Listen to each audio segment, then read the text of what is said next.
Welcome to Selling Seven Figures Top Performers Tell All, hosted by Kevin Mullaney.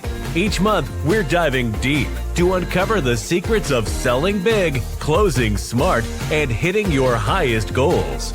One guest, one mission. Let's make more money. Ready? Let's go. Let's go.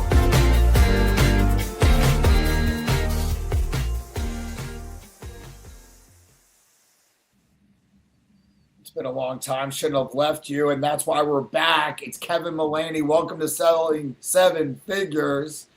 Top Performers Tell All. I'm the Pat McAfee of Promotional Marketing Podcast, here with my boy from Sobe Promos, Chris Ferriter. Welcome to the review stage, Chris Ferriter.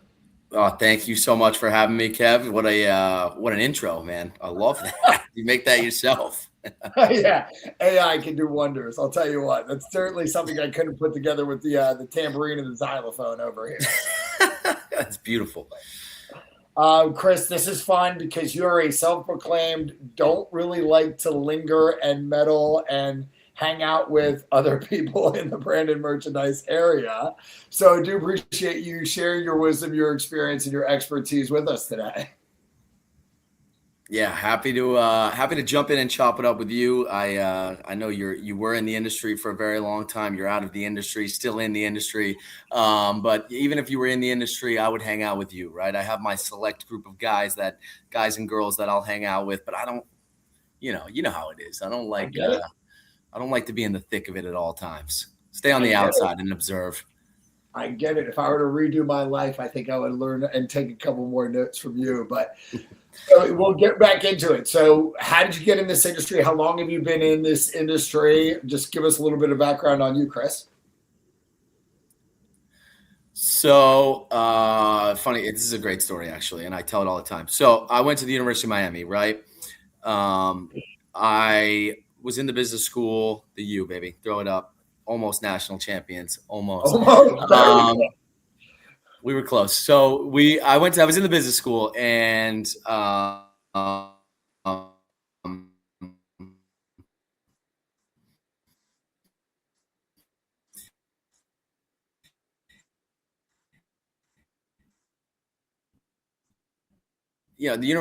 was like a kid went to the University of Miami, and I saw this new world of like just not something I was used to in New Hampshire. And so I was in these classes, accounting class, and people started asking me to do their homework for them. And hopefully nobody from the U is watching. They would start asking me to do their homework for them, and they would offer me like large sums of money. And so this was like my side gig. This is how I made money in college, is I would do these like accounting projects or these finance projects for these kids. And one of them turned out to be the son of a very successful entrepreneur I'm sure you're familiar with Bullet Line, Jeff Kramer. He started Bullet Line. He sold it to PCNA later on down the road. But his son, Spencer, became a close friend of mine through school and through sort of doing his homework for a long time. And when his dad's sort of non-compete ended, they decided they want to get back in the industry and get this whole thing going. And I was working in DC for a defense contractor. And I guess I was one of their first calls. Called me up, said, "Hey, we're going to start this." I said, "I know you've done this. You've been very successful. So I would like to come down and try it with you." Unbeknownst to me, he was very sick with cancer at the time. He would pass away shortly thereafter, after I'd moved down to Miami, and we had sort of all started it together. And so, it became me, Spencer, and we eventually brought on our other business partner, Scott. We're like 23 at this time, just sort of hit the bricks trying to figure it out, and kind of just, built it by trial by error, or trial and error and learn by fire. And it's been a hell of an adventure. This is 2010. So this is our 16th year of doing this. Wow. Unbelievable. We had a little bit of a lag, so I don't know if it was just the excitement and the energy that you were bringing when you were telling your story, but that's hilarious. What's really funny is your side hustle, you were doing side projects for people for large amounts of money. I would say I was on the smaller side. I was selling grilled cheeses out of the George Foreman grill. So I would get a loaf of bread, cheese, and then ham for an extra $1. And when people would come home late night and order pizza, or they didn't want to do it, I would just get them in the room, and I would just pump out some grilled cheeses. That was my side hustle. So like $3 a Sammy versus how much you were getting on your finance project. But I love that we're hustlers. More than a hustler that would have done it, right? I can't reveal my price list, but look, we both started in college. I love it, right? That's fantastic. If you weren't doing this, what is an industry, and again, I know you're a big sports guy, but what is an industry or something that interests you that maybe you see some of your neighbors, buddies doing, and you're like, man, that would be really fun if I wasn't in the program? I always tell people, man, if I wasn't doing this and I could get paid on a level that made sense, I would 1000% work landscaping every day of my life. Really? You enjoy it? I did that. I love it. I did it all through high school, all through college summers. I worked with my boys. We would just go out to these houses, and like, there's something unbelievably satisfying about like when you get to a house and it just looks terrible, and then you leave a house that you've just like freshly manicured with landscaping. I like being outside in the sun. I love physical hard work. And I don't get to do enough of it around here. So I would absolutely do landscaping. Like if you were like, hey, Chris, you could do what you're doing right now as a landscaper, I would absolutely do it. No questions asked. I got to be honest with you, Mrs. Ferriter, when she watches this, that honey-do list might just have gotten a little bit longer. It might be mulching season in Florida. I don't know what it looks like down there, but you might be getting put to work. Yeah, I would have to move back to New Hampshire if I was going to get into landscaping for sure. It's just a whole different animal in terms of weather and all that fun. And I don't mess with the animals down here. It's just different. It's the animals for you. That's hilarious. Well, it's so funny. So what I love about you all is it reminds me a lot when we connected for the first time down in that beautiful place of Georgia. I think you and I finally chopped it up after you were running routes and playing catch football for like 2 solid straight hours. You were just running routes with the boys back there in the backyard. But when I started following you, you have a really fun online presence. You have made a ton of music videos, rap videos, promo videos, holiday videos under the Asobi Promos name. For the social media side of things, do you think that's an awareness thing to get the name out about Sobi? Is that literally just to launch your side rap career, or is it just something fun because it's a really, really fun industry and you get to be yourself? Probably a little bit of all the above, right? Like when I was a kid, man, like when I was like 12, 13, like junior high, me and my buddies used to take one of those big giant video cameras and make like SNL skits. And like, so I always loved it. And then I was like, we should start doing these things and just like incorporating promotional products, right? And it's just like an awareness thing, right? Like people share it. You start hearing, like, I'll walk into meetings, they're like, oh my God, I love that video of you. Like we did, we made a video that the Declaration of Independence was signed with a Asobi Promos pen, just like dumb things. But it's like work a promotional product, something that's could be ordinary and it's not exciting, and make it funny in these videos. And, that's why we did like the Santa rap, and we did 2 Santa raps. And I tried to do, actually, Instagram took down my Mona Lisa. I did Rihanna's Umbrella music video. Yes, I love that. And then Instagram just completely censored it and took it down. But that one was going to do Numbies, dude. That was the one. That was the one. Numbies. Oh my God. I might have to send it to you separately to post somewhere because it was that good. Whenever this launches, spoiler alert, it's going to be in May. We've got to start hyperlinking some of these because, you're an absolute treat on social media. So tell me if I'm wrong. The role that you have at Sobi, it's sales guy, right? Or is it on the sales side? Because it sounded like you were a real big numbers guy in college, and that comes naturally for you. But let me understand what your role is, kind of with the company. So I sort of oversee everything, but I would lean more sales oriented, right? So when we first started, it was just me, really. So I was the guy going out, knocking on doors, calling people, trying to get our foot in the door, and then I don't know, I gravitate towards that, right? Like I like to sell. I like the the challenge or like the intricacies of like trying to convince somebody to use you over somebody else. So I do gravitate that way. I mean, I oversee everything. So like numbers will eventually roll up to me, but it's not, if you ask me to pick a side, I would say I would do sales with these guys all day. Yeah, agreed. And I love your tagline. It's something along the lines, because your giveaways don't have to suck.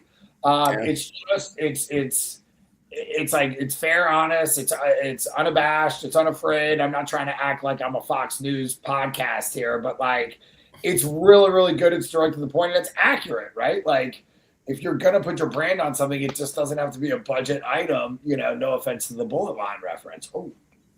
Hey, look, we're not there anymore, so we're not going to be offended by that. But yeah, it is. It was like, and at this time, it was like people. It was like right as people had started using marketing taglines that were like in your face, no nonsense. Like your giveaways don't have to suck. That's what we did, right? We were this smaller company competing with these larger companies in our industry who were just doing like pad folios and pens, and we were doing like custom molded selfie sticks, or like when the spinners, the fidget spinners came out, we were doing like custom molded logos on the inside. So things that like other people weren't doing. And we were trying to get these marketing directors to be like, hey, why don't we try something different with our marketing dollars that people are going to keep and people are going to actually use? Because that's the whole point, right? You're not just spending money to spend money. You want something that someone's going to hold on to. That's the whole point of a giveaway. And so because your giveaways don't have to suck kind of sums it up pretty well, I think. Give them something that isn't shitty or sorry, I don't mean to swear, but like something that they're going to use or keep, or because otherwise you're just wasting $5 an item. What's the point of that? No, I completely agree. And I'm glad you guys are just running to the roar with that aspect. I feel like, again, you guys started right around the same time that, we started with my old company, 2010-ish area. And I feel like it was right around the time that Dollar Shave Club, if you remember that advertisement, where you're just walking through the warehouse, like throwing out the old razors. And it was the first one, in my opinion, or at least the one that I remember that was super memorable for us. We always wanted to recreate that idea of, hey, we're not bad mouthing the competition, but it was an antiquated industry, right? It was catalog pictures, right? And ideally, I'd like to say that I'm as young as you, although everyone can look at the hair and know that that is not the case. But it's really fun when you aren't pulling punches, you're getting direct to the point. And then also it sets up the bar for how you're going to consult with your client moving forward, right? Not just going to be an order taker. When someone sends you that, $2 rally towel, that's great. If you're going to leave that behind the Panthers game on the seat, that has a purpose, right? Mm-hmm. But if you really want somebody to use that towel again and again, you're not getting them a 3x5. That's, basically a glorified dude wipe. Fair enough. Yeah, I mean, that's how we approached it. It's like, hey, let us give you 10 ideas and just see if we can shock you, right? Or make you like come back and look at it. And that worked really well for us. And we were at that time, like I said, we were mid 20s, and the team we started hiring was all younger people from outside the industry who had different ways of looking at things. And so, because your giveaways don't have to suck was just sort of our mantra and how we approached all these things. And it's worked, right? We've built ourselves a pretty sizable company, and we're still growing and having fun with it. We're gaining new clients every day. Yeah. I appreciate your modesty. A large company would be how I would say, and even by small business factors, you're definitely on the higher side of that. So congrats on what you guys are building. You talked about getting people from outside of the industry, which is another reason why you're probably winning business, right? You're not getting that job hopper that's just putting a new, hat on and figuring out a better comp plan. Are you hiring for tenacity, grit, street smarts, and then training them on the industry? Or are you finding that there is a background in education, or maybe just a common ground that that person, has this type of education? Where would you say you're falling in that interview process when you're recruiting your new sales associates? It's a pretty lax interview. I'm looking for fit, right? Do you fit in with our culture, right? Our culture is like what we've protected. It's like we were young, we were different thinking, we were willing to take insane risks on turnaround time or these sort of things. And can you do that? And can you hang out with us at the same time? And it was like, when I'm looking for salespeople, I'm looking for someone who's a dog, right? Who like just can take no 1,000 times. Might have been an athlete at some point, so they know competition. And like, I don't need you to know what $50 on an A is, right? I can teach you that. And it might take, I always tell people it takes 2 years to learn the industry, right? The way it works and the lingo and all that stuff. But if you're good at selling and you're good at talking to people, we can teach you that. But to us, it's like, can we sit down and have an informal dinner and a couple drinks and still want to hang out with you afterwards? That's what was important to us. Obviously, you got to be able to at least speak and sort of sell, but it's not the first thing we're looking for. And I don't think we've hired like inside teams from within the industry, but I think all of our salespeople have come from outside, and we've been very successful in doing that. Yeah. I think when people talk about athletics or hiring former athletes just to talk to people who are non-athletes, or when you're thinking about building a sales team, you look at baseball, right? You hit the ball one third of the time, you're going to the Hall of Fame, right? Right. So it's not how you act after that one hit. It's really kind of how you handle yourself when when you swing and miss the other 2 times. Fair. I think it's fair to say Reggie Miller, Steph Curry, 2 of the best shooters of all time, shot under 40%, right? Maybe 35. Yeah. And I have no stats as always, so don't fact check any of this, but it's not about, it's just the fact that you're going to keep shooting and you're going to have your chin up and you're going to keep going back to the line, knowing that every time you believe it's going in. Fair. And I think that's the best thing. Are you going to put your best shot? Or are you going to put your best swing on it, knowing that you're going to strike out sometimes? I think that's when we talk about building sales teams and the athletic background. Is that fair?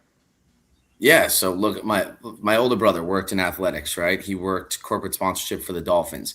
I called him one day because we were plateauing, right? We needed someone to help us sell.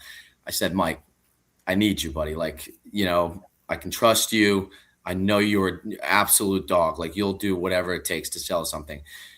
This is an easy sell. This is not, $250,000 partner packages that are probably very hard to sell. Will you just come try it? And I finally convinced him to try it. And this guy, he changed the trajectory of our business incredibly, just because he has that salesperson, sort of mindset where, so we're an NFL approved licensee, right? We can now print NFL logos on items.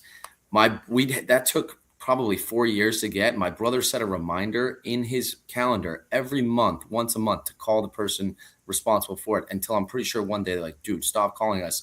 Here's your license, and like, those things are just chances you got to take, right? You're going to 30%. It's an incredible close rate as a salesperson, I would say. Most people are not willing to change who they're working with, or they're comfortable in their habits, or, there's different reasons. But like, if you can sit on the phone and take a no, or through an email, and keep trying and just figure out how to explain to this person why you're a better option for them, you're in.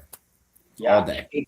It's interesting. We're going through mid-year reviews at my role right now, and my percentage to get a meeting is 22%, right? So basically out of 50 calls, 10 of those are going to hit to get a meeting. And then from there, and again, I was calling myself out, whether people think this is good, bad, or indifferent, it's like 21% close rate of those 10 meetings. So again, it is a metrics-based game. And then there's some people that just make it look easy, right? And the Mike Trouts of the world, right? They're not seeing what's going on behind that, the networking, the connections, the et cetera, et cetera. We're going to talk about 2 things. You talked about the idea of like kind of staying in the fight, that monthly reminder. We're going to go ahead and talk about your senior quote, because when we talked about this beforehand, we typically do this, we leave this with people, but I thought it'd be a fun way to go through the rest of the conversation. We always try and leave people with one kind of thought or one kind of mantra. Yours was really cool. And this is a year-long postponed podcast. Chris and I were supposed to do it a year ago, and I was a dumbass and didn't know how to hit the record button. So thanks, Promo Quarter and Hallie Moore, for getting this to figure it out. But what was yours? Because I love it. I'd love for you to read it back to me, because I'm not even going to I'm going to completely space it, but it's like opportunity dances with those who are already on the dance floor, right? Exactly right. Yep. It's like, you got to be in the fight. Like you said, you got to be there on the front lines, and opportunity will present itself. You can't just be sitting back. You want to dance with the beautiful girl in the corner, but you just standing back in the other corner. It doesn't work that way, right? So get yourself out there, and then eventually these things happen. And it's so true in our industry, right? It's like when I have our new salespeople, I tell them, like, you make one person happy in this industry, they're going to refer you to 5 people, because there's so many bad players in this industry. Unfortunately, it's just the way it is. And it's like, no, most people don't have someone they love and they trust and they rely on. And you do that for one person, they're going to tell 5, they're going to tell 10 people. That's why I always do like kids t-shirts for schools where it's 10 pieces, or like, you never know who that person's going to be or who they're going to give it to or who they're going to refer you to, because that's opportunity, presenting itself to those on the dance floor. You got to just be doing these things, and then people are going to find you. Yeah. Without getting sentimental or being lame with my music taste, but like my sister graduated the year 2000, and her entire teaching class at their graduation, I think the song is called like, I Hope You Dance. Very slow, very country, and I cry every time I hear it. But it's just how I love for my daughters to look at life, right? Like I'm a cardio killer. That music starts, DJ band, I'm on the floor. There's no doubt about it. I believe it. I hope that my girls do this. But yeah, it's like when ask yourself to sit it out or dance, and then in a very long and a beautiful acapella, it's I Hope You Dance. And that's exactly right. That's how I would love to raise my kids. And that may be a lot of the reasons why I love that quote so much. But it's a great example. Pick up the phone. What's the worst that's going to happen, right? And I read one quote on Instagram recently. It was like, all right, so you go bankrupt. What you're going to do? Build it back up again, right? So someone dies, right? Like, hey, maybe they weren't meant to be in your life forever, right? Or we're all going to die, right? Sorry, I got morbid there. But long story short, yes, the stay in the fight mantra. But again, not to translate off that, I think that there's a lot of things that we talk about where it's fun. It's certainly not easy, right? And it's a hustle and it's a grind. And there's definitely a lot of easier ways to make a dollar. But this isn't life and death, right? As much as we take it as seriously as we do, right? I always say, I take what I do very, very seriously, but I don't ever take myself seriously. Life's too short. Life's too fun to do that. But you had a pretty big, rude awakening. And coming from a family business, I just wanted to touch on it. I think it was about a year ago, your brother was in a pretty crazy accident. So what I want to do is want you to hear about that story, tell the audience about that story. And then if you don't mind, how that has maybe changed your perspective on life and specifically about slinging promo, because we talked about it many times. Like, we're not curing cancer here, folks, right? And if someone's stuff doesn't arrive on time, don't get me wrong, we treat that like someone did die or we're about to lose the contract, because you very well could. But in the grand scheme of things, life is a beautiful picture, and we're just small dots of ink on it. So if you don't mind the long-winded intro, I'd love to hear the story about your brother's situation and how he's doing now. Yeah, so my little brother Billy, my best friend in the world, freak athlete growing up, Gatorade Player of the Year in New Hampshire, played UConn, Big East All Tournament MVP, and in baseball, he's an unbelievable person. And now he works for us, right? He's a sales guy. He does $5 million a year in sales. Those are big numbers, right? Big numbers. So let's almost next week will be a year ago. It was 2 days after Mother's Day. I basically got a call. He was playing around with his kids in the front yard. He was attempting something a little outrageous, slipped, landed directly on his head, broke his neck in 3 spots, pushed a disc into his spinal cord, and he was paralyzed, right? He was stuck in his front lawn, couldn't move. He could talk. So he told his kids to go get his mom. They ran inside, ran out. He's like, I can't move. I don't know what to do. He got rushed to the hospital in Fort Myers. This is the whole crazy part too. So he's in the ICU. We know sort of what happened, but the ICU, he probably gets there at like 7:45. The ICU closes at 8 until 8 a.m. So it's 12 hours. No one knows what's going on, right? So this is the longest 12 hours of my life. He wakes up that morning. He still has no movement whatsoever in any limbs or anything. They rush him to emergency spinal fusion surgery. He has that done. He walks that next day, right? They were like, oh my God, this is insane. And I think that's like a testament to his willpower and sort of how crazy of an animal he is and how he was built. And he walks that next day. He gets med flighted to Atlanta to rehab at the Shepherd Center, which is like one of the top spinal cord rehab centers in the world. He spends 2.5 weeks there just learning everything over. Like, couldn't eat, he couldn't move his legs. He took forever. It didn't take forever. He got it back, right? But it felt like it took much longer than it really was. And now, glory to God, this man can walk again. He has, he still has like pain in his hand, in his legs, like tingling. His right arm isn't like fully functional, but the man is, you wouldn't know if you saw him. Like, if he walked in this room right now and sat down next to me, you would have no idea that just under a year ago he went through it. And, the doctors couldn't believe that he was able to do what he did. And so it really humanized everything for me, right? Because he works for us, right? So now suddenly I become the bearer of his $5 million, right? And I also become the bearer of like everything going on with him, his family, my family. And it just put like such a perspective on things, right? So I'm dealing with his clients who are like, where's my stuff? Where's my stuff? And I'm having to write these letters. Like, I'm crying writing these things like, hey, my little brother's paralyzed. It happened last night. I still don't know what's happening. We're going to find your stuff. And people get like, suddenly they realize their shit doesn't matter, right? If they don't have pens to give out at the corporate luncheon, it's fine. They can figure something out. But now when I go through sort of these instances where like people are screaming that, this event's going to be ended and all this stuff, it's like, you know what, we can find something else to give out, or I can get you something blank, or we can do something. But it's like, I don't take it as like life or death anymore, right? Like you said, we're not doing brain surgery. We're not curing, some sort of illness. It's like, we're making giveaways, which are super important to these events. And I totally get it. Like, adding a giveaway to an event is something unbelievable. But like, when you're talking human life and like the people around you that fill you with joy, like, just enjoy those moments, right? Because I was sitting at dinner with my kids and I get this phone call and I'm like, oh my God, what has happened? And life changes instantly. And luckily, my family got good news in the end. Most people who have the injury he had they don't get out of a wheelchair. They're paralyzed from the neck down. His doctor at the Shepherd Center, paralyzed from the neck down.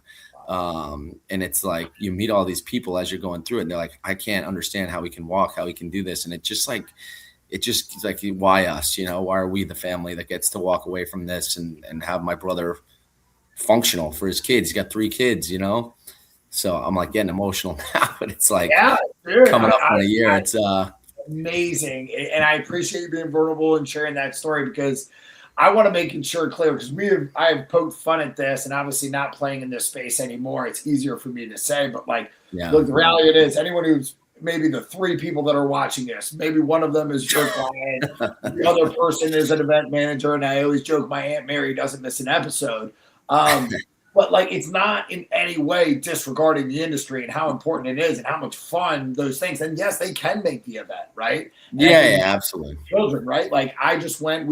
They opened up the inaugural ballpark here for the Richmond Flying Squirrels, which is double nice for the San Francisco Giants. And my kids got the rally towel, and it says inaugural. And I see it. I'm like, well, we can throw this away. I was like, no way, like.